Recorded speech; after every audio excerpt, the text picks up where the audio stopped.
Hello, everybody, and welcome to the Event Marketers Toolbox. I am Chris Dunn. I'm with Blue Hive Exhibits, and I'm very happy to welcome a couple of very special guests here today. I've got a guest host. His name is Brendon Hamlin. He's with Hamlin Creative. He's an Asheville, North Carolina guy. We're going to get into the whole Boston thing a little bit later. But hey, Brendon, thanks so much for joining us. You're our guest host. Tell us a little bit about yourself. Yeah, absolutely. Thanks, Chris. I'm happy to be your Ed McMahon today. So thanks for having my me. Johnny.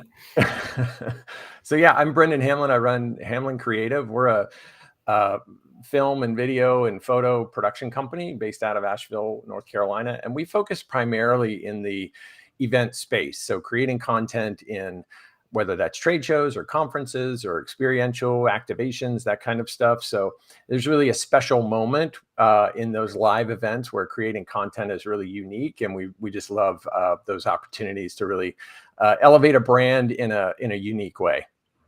Fantastic. Well, hey, we're creating some cool live content right now here on the Toolbox. We're our mission here is to build a community, event folks from all kind of walks of life, whether you're on the trade show side, the event side, festivals, production, wherever it is. Right, we're out there. We're looking to have great conversations with folks and share that. And this is a live show, so you can feel free to drop anything into the chat that you might want to hit on. I've got a friend, a local Bostonian friend here. Her name is Marisa. She is joining us today. Admittedly, we're kind of in shock and awe here as Celtics fans. 20-point leads that have evaporated. So before we go any further, I'm going to channel a little of the goat. And just we need some winning ways to come and save our Boston butts here as we head down to New York Knickerbockers. So Marisa, that's really not what you're doing, but tell us a little bit about yourself. Yes, but we're all here this morning channeling some greatness for the Celtics. So thanks, guys. Thanks for having me today. I'm super excited to be talking about budgets and event design. A little bit about me. Oh my gosh, close to 2 decades in the industry now. I have worked on the agency side in a startup capacity. I've been in the brand side, getting to do large scale brand activations, exhibit designs, small roundtables, VIP and executive programs. So I kind of come to the table as an event strategist and marketer with over 2,000 events under my belt. So here to drop some knowledge, help you all deal with that very, very scary word of budgets and see if we can make those conversations a little bit easier today. Fantastic. Well, it's going to be a fantastic conversation. I do know that budgets can be scary to talk about for whatever reason. Actually, our friend Juana, who's behind the scenes today from Fist Bump, she's going to drop a question in there, and we look forward to seeing who's out there in the audience and fielding some questions. So before we jump into that first set of questions, I want to talk a little bit about our sponsors. So I work for Blue Hive Exhibits. We are a creative 20-year-old group. We're based here in the Boston area. We also have a Las Vegas location. We are kind of that mid-size. We're bigger than a boutique. We're smaller than the big guys. We're the right size for companies who are looking to build any kind of three-dimensional activation, trade show, exhibit, permanent installation, all the things right there. And we're also sponsored by our friends at Fist Bump. Fist Bump is an agency group that is helping us not only kind of put on this particular podcast and live show, but they also capture all of the content and they help us kind of use that as a marketing thing. So we're creating here at Blue Hive, and for everybody involved, we're creating revenue through reputation. So thanks very much to the Fist Bump team. Thanks, Juana, for having our backs behind the scenes. And I'm going to kick it over to Brendon, who's going to start us off with the first question. Yeah, thanks. And it's great to meet you, Marisa. And thanks for being here today. It's I know this can be a scary subject for folks, but it doesn't have to be. And I think that's all in how you approach it. And so we titled this, good, better, best, building smarter budgets in event planning. But we do the same thing in our world. So whether that's crew size or creative approach or deliverables, that good, better, best can certainly provide a tiered way of looking at it. But talk a little bit about how you approach it, how you utilize that strategy to build your budgets for clients. Right. Great question. And just to reiterate, we want to hear from you. So drop in the chat what scares you about budgets so we can address it and make things a little bit easier for you. So I have this technique that a partner, an agency partner, shared with me many, many years ago, and I have since kept and adapted. And it is called the good, better, best approach. And so a lot of times when you go into the designing stage or the strategy stage for an event, your stakeholders say, I want this, right? We don't really care what it costs, or you need to give us, as we say, a champagne experience on a beer budget. And so using this framework, you can design 3 different experiences, attach 3 different price tags to them. And when you go in to have these conversations, X amount of money is going to give you this. It's a really good experience. This is what you can get. A little bit more, we can elevate that and make it something better. And then for the highest price tag, really what you want, this kind of framework, the best it can be, you're going to need to fork out this kind of budget. And so it's tying some sort of visual to the financial expectations, because I think a lot of times your stakeholders don't realize those small extra costs, like having to pay for a half day of labor if it's just a TV monitor, right? And that's like a 20-minute job, but you have to pay for 4 hours. So it's helping to frame that and taking those designs one step further by adding in very simple 2D renders. So you're physically showing them on paper rather than giving them an audio overview of saying, we want someone to walk through this graphic header and then go to this demo experience. We're putting on paper what's happening and we're putting a specific price tag to it. I think it's such an important approach, because I think that it early on sets that expertise that you're providing. It's not like you create this consulting sort of relationship. Like, I have a vision for you. This is my expertise. It's your job, really, right, to come and bring that level of feedback to the client to make sure that you're delivering the very best for them, right? Correct. And I think by getting ahead of these conversations, right, if this is the type of experience you want, but you can only put this much money to it, we have to have that conversation ahead of time before you get into the production piece of it, right? Because that's when you have the scope creeps. That's when deadlines become a little bit more urgent, where you suddenly can't pivot and start fabrication all over because you're 6 weeks out from your brand activations. So it's really trying to have those smarter, clearer conversations earlier in the strategy process. So when you go into production, everything is just task list, checklist, moving along. Right. Marisa, just if I could jump in and kind of dive a little deeper on that. So when you're having those initial conversations, ideally you're getting some sort of budget feedback from the client, right? So, and oftentimes those things are not matching, right? It's like, I want this, I want all of it, I want all the things, I want the world, and I got this much money down here. So by coming in with your good, better, best strategy, you're able to say, well, here's what you've actually said you want. Here's what you've said you've budgeted for, and we can see the delta in between. So how do we kind of get there? So in my world, the trade show world, when we do this from a design standpoint, a lot of times we try to, I don't want my designers doing 3 completely different concepts and running all over the place, because then comparing apples to apples gets really difficult. But what if I could present them with a design and say, okay, so here's our good, better, best that lives within this design parameter, and picture this. These graphics currently on the good version are merely just non-lit or overhead lit graphics, static graphics that live on a metal frame. The better version of that is going to look the same in a rendering, but now we're going to say this is a light box, right? So we have an internally lit version of that graphic, which is going to pop more. And then for the best version, yes, in the rendering, it's going to look pretty much the same, but now envision this as a video wall, right? We've kind of taken those steps to help them scale.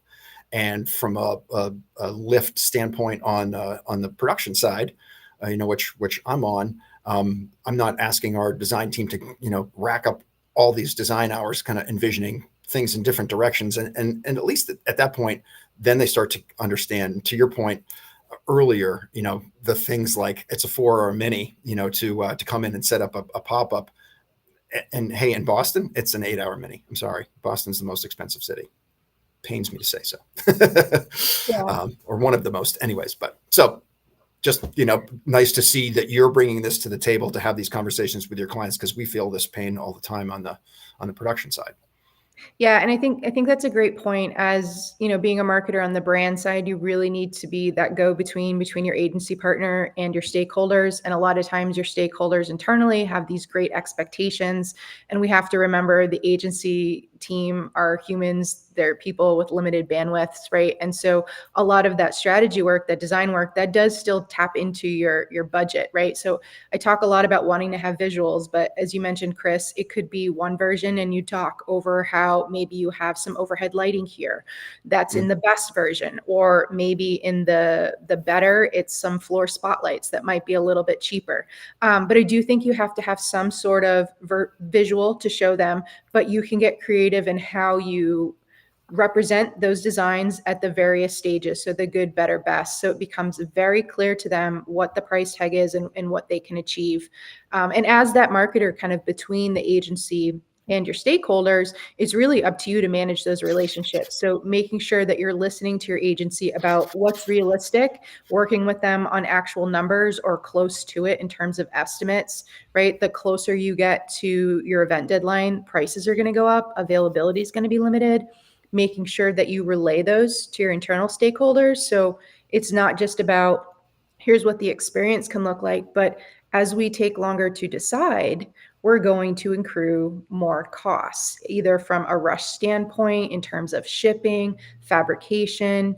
I'm always running into last minute issues with graphics, right? So I'm constantly saying this is the drop dead date. It needs to go into production because anything beyond this is going to be like a 30% surcharge. So having those conversations and then being very clear about what happens if you don't make decisions by certain drop dead dates.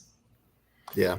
I'm wondering, is there a like a sales component to this as well? Like when you're early on in the process, trying to connect with a new client, let's say, and providing this tiered presentation, does that help sell more or lock in more projects? Have you found that there's a difference in this approach? I think with the sales team, a lot of times it's more about how many customers can we get in and what is it that's in it for them? What are they getting out of this event? So in terms of the sales, it's usually me having those one-off conversations with them about what does success look like? What type of aspects need to be added to the experience so they're hitting their sales quotas or they're meeting some of the concerns coming from their customers in the field. That gets built into the design piece in and of itself. But maybe the extent to which that gets built out could be part of the budget discussion, right? So if sales is finding they need more demonstrations, but we only have budget to maybe do 2 in the booth, it becomes a conversation with them. We can do 2. What are the most important products that need to be highlighted? Where are you having the biggest issues? Maybe what are the more popular ones that we want to keep pushing? So to your point, yes, I think it becomes part of that conversation, but going back to like setting clear expectations around what is achievable within your budget parameters. Yeah. Just if I could add to that, because I heard the question in a different way than Marisa would answer that. But one more thing that I would say while we're kind of camping on budgets and that how to set expectations and managing client expectations and so forth. A lot of times what we're finding on the trade show end is these costs have escalated at a fairly rapid rate. And I don't think that that's dissimilar to what's happening in the corporate event side, right? Marisa, you and Brendon are seeing this in all things that you do as well. So it's not unique to us. However, oftentimes people are showing up with budgets that might have been fine 5 years ago, but right. they're not enough for now. So we have to educate them on why those things have gone up. And at the same time, sometimes from a budgetary standpoint, we also have some luck helping folks find additional budget dollars in other areas that maybe they're not looking. And Brendon, this will be music to your ears. Is there a social media budget? Is there a digital budget? Is there an ad budget or something that we can now kind of come in and create a really cool interactive video component or something designed that's going to live on as a evergreen piece that lives on after the event, but we're building it for the event, but we're able to reach outside of that bucket and we're able to grab dollars elsewhere in the company. So it helps the event manager do a better job, put something really cool together. And then those assets have more life and they're repurposed in many ways. Yeah, I love that. I've also found that when we, like, this is maybe just a trick that we've used, which is to maybe instead of good, better, best, but option one, and then option two is everything in option one plus that incremental cost for option two. There's some, like, maybe a mind trick there that a lot that you're only spending, like, the money for option two, that upgrade charge is usually not a bigger number than the first part, and that can be a way that can help kind of maybe eat the elephant one bite at a time kind of thing, and get through to an agreement and a position where you're on the same page with the client. Yeah. And I think to add to that, it's also working really closely with your agency partners. So I've had issues, or not issues, but I've had experiences in the past where, let's say we want to do a custom graphic of some sort, but we either couldn't do it because it was out of budget or it was out of timeline. Working with our agency to figure out what's a creative solution to that. Can we do something with lighting, right, where it can give a similar effect, but at a lower price point? So I think this goes back to having those really good relationships with your vendors and being completely open and honest about what your budget parameter is, what the expectations are internally from the brand and from your stakeholders. And is there another creative solution that's a little bit more cost effective? Like I said, I love working with lighting. I think sometimes it's a great way when you can't bring in some of these various pieces. Like I've done overhead SEG boxes that were light boxes with a fabric imprint that had the same look as doing an LED screen, but it was a much more effective cost point for us, but had a similar look and feel to what we were going for. And that comes from working with your vendor, explaining what it is that you're trying to achieve, and do they have some insights in what they're seeing across the industry that might work creatively that maybe you're not knowledgeable about yet. I personally do my best to go to as many internal trade shows as I can. I like to walk the floor and see what the new tech is, see what some of the new fabrics are, new stands, things like that. But I also think it's equally important to visit trade shows outside of your industry and get inspiration from the way other brands are exhibiting, whether it be on the trade show floor, an industry, brand activation, or some sort of maybe gala or something, and looking at the way that they're exhibiting. And can you maybe take inspiration from that, but modify it to meet your own brand or your own industry? Always be learning. Right. Absolutely. Hey, we got a great question here from Vincent.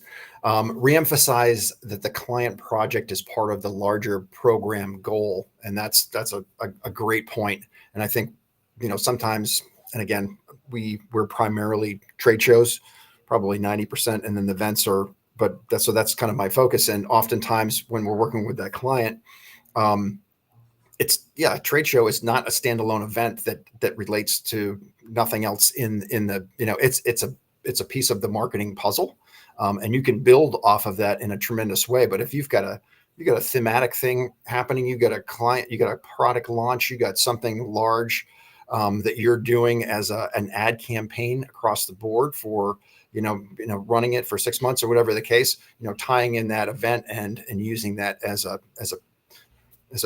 key piece in that program or in that effort is super smart to do. And then you're just building more stability for that overall, theme and or campaign. Right. And I'll chime in here as the marketer. I think an event should never be a one-off activation. In some ways, it should be integrated to something else. It should always tie up to your bigger business goals and objectives. So what is the integrative campaign that this is building around, right? Is there some sort of digital component? Are you adding in a virtual element? What's the campaign look like? I've done a lot of product launches. The event in and of itself has never been the hero moment. It's been one of a greater piece. We've done an exhibit, we've done a demonstration room, we've done dealer events. You need to think about the full picture. And so a lot of times when I build out my budgets for these events, like I said, working with Chris, we have the section that is just the booth or the brand activation. I'll work with a team like Brendon. What's the marketing or the content capture, right? Because you put a lot of money into these experiences, and you want them to have a decent shelf life, like starting to look at the long-term return here. So we have done experiences where we have gone in after hours with a film crew. We have captured content, whether it be a booth tour, or we've captured content around some of the demos we have to either create, sizzle reels, highlight reels. We've used it in some of our learning management systems, where taking content that you are already strategizing and building out and giving it a longer shelf life. So you're thinking more sustainability. So your budget ends up having a little bit more of a bump, but you're getting a bigger return from it in terms of engagement, positive brand sentiment, brand impression. So to Vincent's point, yes, we need to be looking at this from a full picture and thinking about the full sales cycle. So it's not just top of funnel, but it's using the various moments across your experience to hit across awareness, decisions, acceptance, all of that. Yeah. Great points. We started with a conversation that's really morphed into a whole bunch of things, which is tremendous. I love when that happens. I want to just kind of add an additional question here before we kind of move to a little bit of a change in kind of topic, but pre-qualifying what success looks like for your client, I think is important. It's sometimes easy to kind of skip over that because maybe it's an uncomfortable question. Maybe you just forgot. But tell us a little bit about how you kind of handle that, and what does that look like? What does that sound like when you're kind of working with that stakeholder? Right. So I think it's a great question, and success is going to be defined differently by every single stakeholder. I go back to saying, when you work with stakeholders, it's always about what's in it for them. So my key things is asking each stakeholder, what does success look like? What do you want your attendees to take away from this experience, right? Is there a CTA? How do you want them to feel? What's the next step? So working with the team to define that, and then going back and working with your partners to figure out how do you build that experience out. So is the takeaway from this to book a follow-up sales meeting? Is it to attend a demo? Is it a webinar where they can learn more about some of the products? What does that look like? And so that's how I kind of frame those structures, and then go back and make sure that the brand story and the experience we're creating aligns with what we need them to take away from this. Gotcha. Awesome. I love that. And one more thing, Chris, I Yeah. will say that success doesn't always have to be financial, right? So we talk a lot about these events needing to be like a 3x return. One of the things I really love to do with my stakeholders is going into it, defining, is this more of a sales event or is this more of a brand marketing event? Meaning our success, if it's more of a sales initiative, might be tied more directly to specific return, pipeline build, closed POs, open POs. If it's something that is being designed more for brand awareness, we're looking at impressions, we're looking at engagement. How long did they come over to the experience? Where did they stay the longest? I go back to talking about work with Brandon, creating content from the show floor that goes on your social channels. What kind of share of voice did you have? Reshares, impressions, likes, things like that. So going kind of back when we talk about good, better, best in that success stage, also defining what type of experience you're making so that your goals and objectives align and everything ties in, and you have that red thread going through that we talk about. Right. That's great. In the early days when I was just a little baby AE in the trade show world, one of my mentors said, picture asking, you're after the show has happened, you're on the plane, you're flying home with your client, and turn to them and say, that trade show was fantastic. And just understanding why, when they turn to you and look at it and go, yes, it totally was because that, right? So if that's an unknown, then hitting that target is near impossible, right? So just having that simple conversation ahead of time is so important, because like you said, that now we know where we're kind of aiming for. And yes, if there's multiple stakeholders, everybody's got a little different take on it, and they want to know what's in it for them. So we have potentially several targets to hit, but easier to do so when we know what we're aiming for. And when you think about those success metrics too, and we go back to talking about budgets, right? If we have to have that conversation where we need more spend in order to hit these objectives, then that's an honest conversation we need to have in part of the Yeah. strategy. Or even when we get into the operations piece where maybe we suddenly need to pivot, we need to have a moment that says, if you really want to achieve this, we're not at a point where we're going to see success. We either need to pivot the design, we need to bring in more resources, or we need to elevate the experience. And to do that, we need to come up with some more funds. Right. Yeah, that's an honest conversation. And I mean, if you're talking about a reasonable sized event, they're already sinking in hundreds of thousands, millions, whatever they're going to spend, right? And you may go to them and say, for 80 grand more, we could really move the needle by doing this, and this. Right. At that point, did they look at the big picture and say, okay, so it's a few points, it's more than I wanted to spend, but are we going to get a higher ROI for making that extra effort? Right. And that's where we have to come in as the event professionals with confidence and speak and say, this is what we recommend doing. Because if you're not willing to go up by this much, we're not going to hit success. We're going to end up putting all this money in and we're going to do nothing to move the needle. So I think a lot of this is also having the confidence, going in and speaking as an expert. You know your stuff. I know a lot of times we get nervous when we're in a room with executive leadership or the C-suite, but it's remembering that we do this every day and we are the experts and we just need to come with confidence, concise language. I'm big about decks. I think when you talk to your stakeholders, it's always about the bottom line. So it's showing kind of like hide buckets of what those numbers are. So like we're putting X amount to the actual experience and build out. We're putting X amount to content. If we can up content by 10%, we're projecting maybe this much more engagement on social media. So it's being the expert, coming with what you see those metrics, and just, again, having that open conversation, but coming with the data too. Show up with receipts. Yes, exactly. Every penny counts. I say that all the time. We manage multi-million-dollar budgets. We are usually the team that gets the most scrutiny. So make sure your budgets are extremely detailed down to the penny. But when you go into those stakeholder meetings, they only really need to see top line. Right.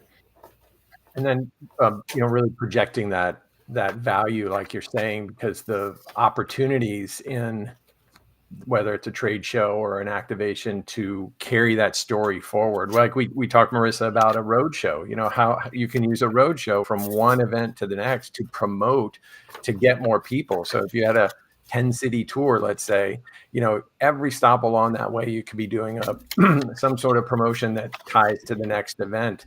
That kind of strategy can really help. And but that needs to be factored in early and make sure that it's a part of the plan. Another thing that we touched on a little bit was sustainability, but really as it relates to also that value position. So talk a little bit about how you're seeing sustainability become a value add, not just this add-on that you have to make sure stuff doesn't end up in the landfill. That's important, but there's another part of it, right? Right. And I think that's a great point. When we think sustainability and going green, we always think about using items that can be repurposed or recycled. One of my favorite things are the name badges that you can plant, and then you have some nice flowers that come up as a nice memento from your event. But I also think one of my pet peeves is when we don't think about how we can repurpose some of these custom pieces we're doing, or even the content. I understand in some circumstances you might need to do a burn and build experience, but we want to really limit the amount of stuff going into the landfills, right? So another kind of big trend we're seeing is more companies doing road shows or more of these smaller intimate gatherings where, like you said, they're going from one city to the next and thinking about how do you advertise that as part of your bigger marketing campaign. One of the things I love to do for modular shows, smaller trade shows like 10 by 10s, 20 by 20s, or even just smaller brand activations, whether it be some sort of build out in a restaurant or, another, maybe like a hotel ballroom is something, is invest the money in building a nice kit or toolbox, since we're on the event marketer's toolbox. And these are a number of pieces that sit in your toolbox, right, that will frame out to be a 20 by 20 space. And so when you show up to some of these smaller activations, you can go into your toolbox and you can pull out the various pieces that work within this footprint. So every event can have a different look and feel, but it's still aligned with the brand. And you're basically going from, let's say, a 20 by 20 where you would have normally started from scratch and maybe spending upwards of 100K, where you've already invested in kind of these custom pieces that sit in your warehouse, that now you're dropping your budget down to maybe 50 or 60K per event. So a longer term investment there, but if you're looking to do more of these smaller events in the long run, it pays off. And it's kind of the same piece when we talk about content too, right? So we're thinking about, are you doing demos or workshops, and where does this content live afterwards? You know, a lot of times you're making stuff from scratch, like a new brand video, or you're doing new product videos or marketing assets, right? Thinking about the multiple uses for this content beyond this one term experience. And so bringing another layer of sustainability that way. And I mean, personally, I feel the better the quality, or the higher the quality of the content, the longer the shelf life you can have. A selfie video in the middle of the trade show may not have the same length of shelf life as something that is more produced at a higher quality, or maybe has a strategy behind it, and is meant to live for a longer term. Are you seeing that as well? Yeah, we're seeing more of it. I think like I said, it goes back to the budgets and having those open, honest conversations early on, because I do think, a lot of times I talk about a cost savings reduction, whether it be from sales, having all of their meetings on site versus going one-off and having to add in the travel piece to it. I think it's really important with content too, right? So if you can look at your project roadmap or your marketing roadmap and look 6 months down the line, and you are going to need content that relates to this product, well, you've got a big brand activation going. Let's think about pulling some of those deliverables into this. And on the bonus is, if this project has separate budget and you are now covering some of those deliverables, maybe some of that budget gets moved over into your trade show budget. So, those are kind of like having a bigger picture of what's going on. And I know we go back to saying like we need to see the project roadmap or the marketing roadmap, which isn't always the case, because a lot of times we might be like drinking from the fire hose, as we say, but we do the best we can. And I think the more you can plan in advance is really going to help with your budget numbers. Awesome. So I think we've got something going on with our question visibility anyways, but so I'm getting some private messages here from Juana. Tim Fling saying success could be, a key target, saying I've only got 10 minutes, but they stay for 2 hours, right? So we knew that we did something right. We really kind of, moved the needle on that. Before we kind of take off or step off of this particular topic, I'd love to kind of put my 2 cents in from the exhibit builder world, because what you were saying certainly speaks to us. And we're always having these conversations with our clients about, modular exhibitry.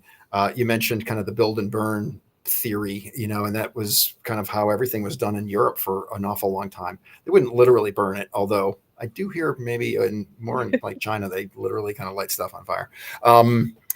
But it's more of a rental strategy, with a lot of things kind of, being used once and then, set aside or crushed up and put into the landfill, which we want to avoid. So to your point, Marisa, what we like to always do is say, let's take a peek at your entire show schedule. Let's see the entire year, because if you're only looking at one show at a time or one event at a time, you can't get that large perspective of the big picture, right? So if we can see the big picture and identify, once a year, you guys do this show, it's a 40 by 40, 1,600 square feet. If we outfit that area set up with enough architecture, with enough, three-dimensional brand elements, we can break those things up and use them across the board. So yes, this upfront spend might be a lot more, but when you dollar cost average it out over all of those events, you end up, certainly saving a fair amount of money. When we talk to folks about, rent versus buy, usually we're looking at like, hey, between show 3 and 4 is going to be your break even, right? So if you're doing only one show a year, you probably don't need to, buy something unless you need to be super specific. You can rent, it can be super customized. It doesn't look like, quote unquote, just a rental. But you can, leverage that spend out. However, if you're doing a dozen shows a year and you're going to reuse that property over and over and over again, then certainly, it makes sense. So those are conversations that are very healthy to have, whether you're a planner, whether you're an event manager for a brand, when you're when you're kind of sitting down, either looking at a new partner, or at interviewing, folks, or sitting with an existing partner, like make sure you're having those big picture conversations and being fairly transparent and opening up your schedule and saying, we got a $500,000 budget for the year, and here's all the things we're trying to do for that. I feel like people get really nervous about protecting their budget because they feel like vendors want to I'll take everything, thank you very much. But if you're working with somebody that's worth partnering with and is collaborative and transparent, then they're going to help you maximize your usage of that budget over whether it's over multiple events or best use it for that one big event or whatever that might be. Yeah. And I think that's a great insight, Chris. Thanks for jumping in there and adding that layer. And I think from a brand side marketer perspective, right, it's trying to have those conversations with your key stakeholders ahead of time. So I really do try to have the show schedule for the next year, like firmed up by like October. It's not always realistic. Sometimes you're doing a mid-year check-in, but being able to realistically have an idea of what they want to do. And a lot of times I go back to saying it's those conversations with your internal stakeholders where they think the buy-in for this show is $5,000, but it's not really, right? Because you have shipping, you have staffing, you have the actual experience. So it's working with them to figure out where they want to go and then putting real numbers to it. And then kind of laying on to what Chris said, there's a reason NDAs exist. So working with a partner you trust, if you're worried about sharing your show schedule, get them under an NDA. And you need to have those honest conversations with them because it's going to help prepare you for when you go in internally and present all this stuff to your stakeholders. So saying, okay, we have 10 shows over the course of the next 6 months. Realistically, what do we think we need to spend? How can we repurpose things? Because one other thing to keep in mind is some of these shows might piggyback one another. And if you're sending certain assets to this show, you might not be able to send them the next show because by the time you move out of this one and you're loading in the next one, it's not feasible. So having that partner you trust, having those conversations, coming up with a plan that feels really secure. So when you go into those stakeholder meetings, you're walking in with confidence saying, I need X amount of dollars. This is how it's going to be allocated across the board in order to achieve this. Right. Vince asked a good question or made a good point about, the inflating or the escalating cost of shipping, sometimes discourages the reuse of pieces. And I don't disagree with you, Vince. I think one thing that, again, we try to do, just not to make this a commercial for Blue Hive, but we do have West Coast and East Coast very specifically because if we have an event happening, really Denver to California, obviously Vegas being kind of that, mothership of all events. We're going to try to do things in that local markets to reduce that shipping, piece.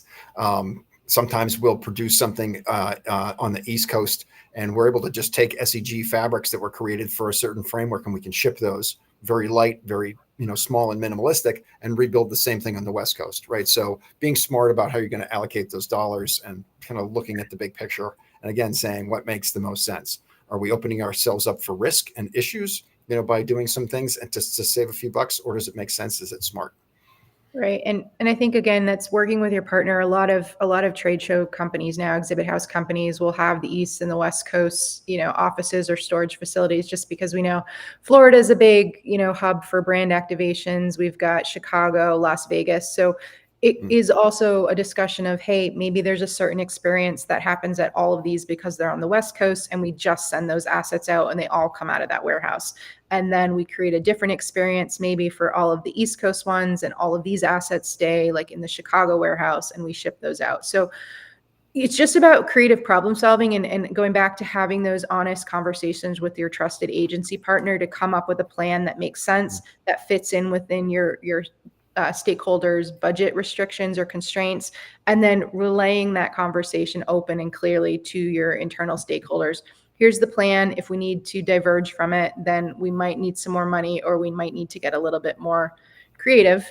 And then I would just add on to that, we're talking a lot about trade shows and designing assets for that, but if you do a large scale brand activation or an experiential activation, right, it's not just using those assets for the trade shows. Those are things you design in mind that could be used across various experiences, whether it be a pop-up that you might do in a city or some sort of experiential build out where maybe you take over a warehouse, something you might see at CES. So things you design do not have one place where they can only be used. We're thinking about how can you use these across multiple experiences, multiple places. Obviously, when you talk a little bit more global, that strategy gets a little bit more complex because you have freight.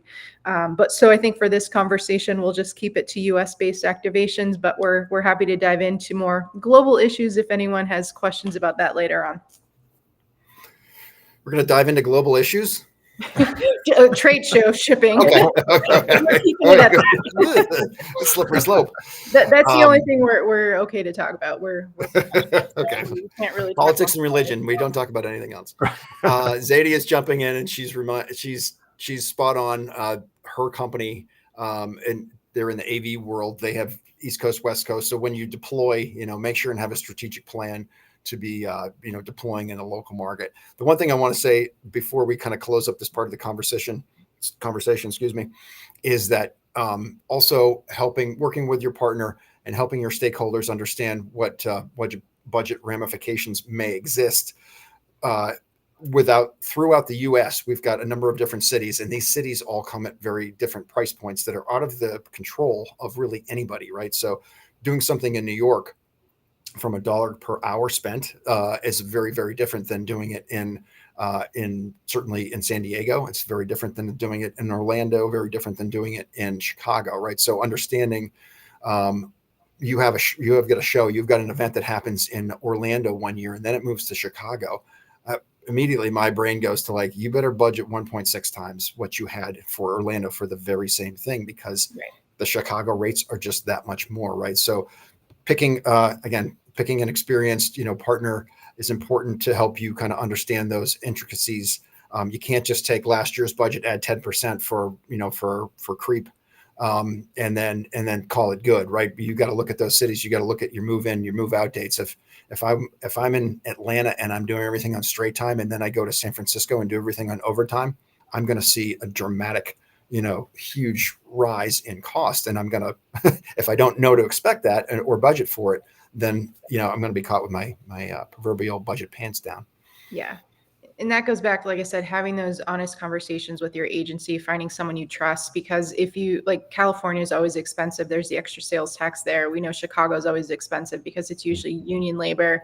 I personally try not to work on Sundays on site because I know it's usually triple time what it is.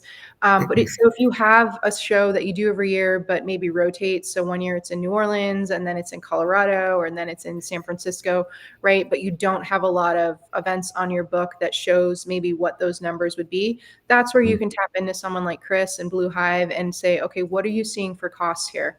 The flip side, when you're talking, working with Brandon and you're looking to think about content, maybe there's such permitting that might need to be required for whatever reason, and it's an added cost you didn't think about. So I go back to saying having those really upfront conversations with your agency so you become better prepared. You can speak to what you need to when you have these conversations with the stakeholders. They can give you specs, info, help you make some really top level slides that you can present to your stakeholders so you're not feeling like you're going in blind. Yeah. Wow. That was a really great conversation. And the Toolbox, here on the Toolbox, we kind of aim for kind of that 40-minute range, and we're a little over that right now. So we're basically going to put a bow on this and wrap it up. But we like to end each session or episode of the Toolbox by asking our guest, what are 3 kind of key takeaways? And they may be something we've already talked about, but leave us with 3 things that event pros can kind of take and put into action today, if you could. Yeah, so I think for me, it's being confident, remembering that we are the experts here. We know what we're doing. When you walk into the room with your stakeholders to have these conversations, confidence, that's the most important thing.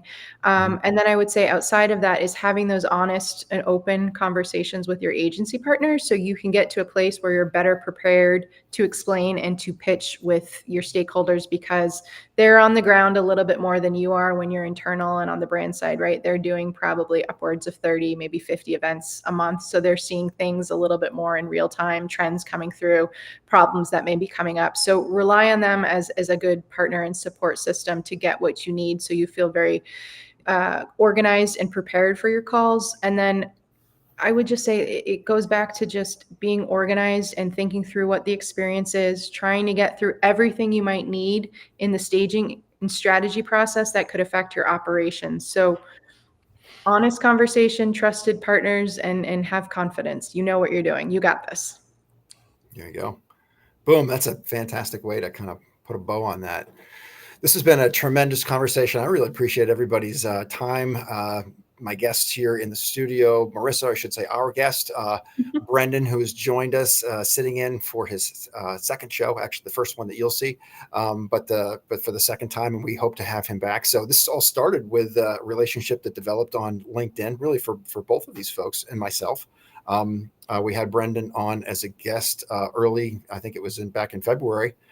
We've continued to build a relationship, have great conversations, and this is the way that kind of the social marketing plays out, right? As you build relationships with people, and you discover that there's a lot of great people out there with a lot of great knowledge and things to share. So this has been really fun. So Brendon, as my co-host, thank you very much for joining.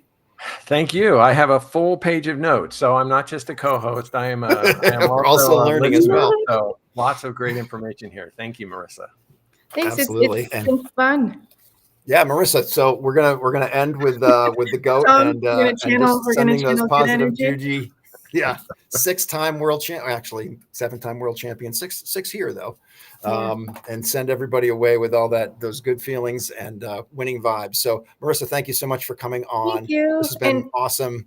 You have shed a lot of light and dropped a lot of gold nuggets that hopefully people will pick up and take with them for their week.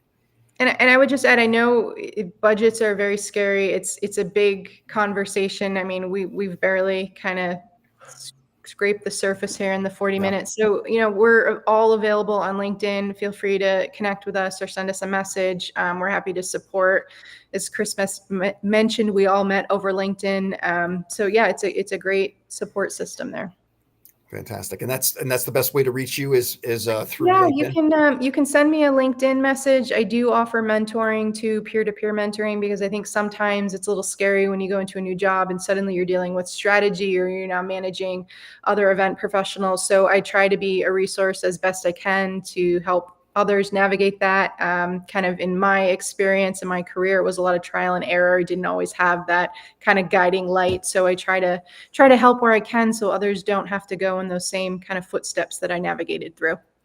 Nice. That's a great way to pay it forward and make sure that this next generation of event professionals, have some great insights. And to your point, go in and be confident until you have done it or talk to somebody who's done it and you feel it in your bones. It's hard to be confident, right? So for those folks out there who maybe have some questions, Marisa is a tremendous resource and obviously knows her shit.